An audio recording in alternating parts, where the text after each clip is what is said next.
پرواز شماره 5654 هواپیمایی آتا از مشهد مقدس همکنون در فرودگاه اصفهان به زمین نشست.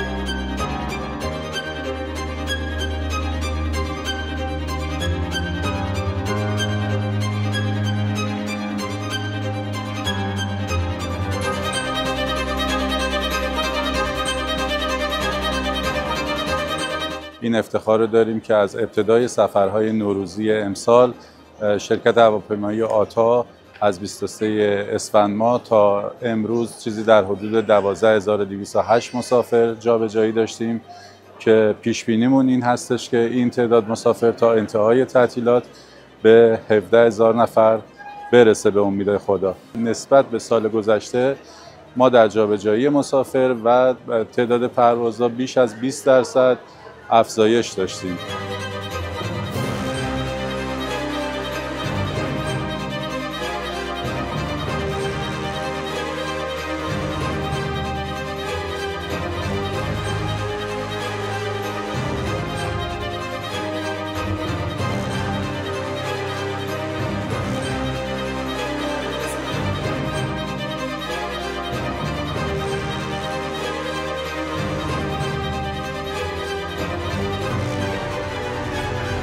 پرواز شماره 5654 هواپیمایی آتا از اصفهان به مقصد جزیره کیش همکنون پرواز کرد.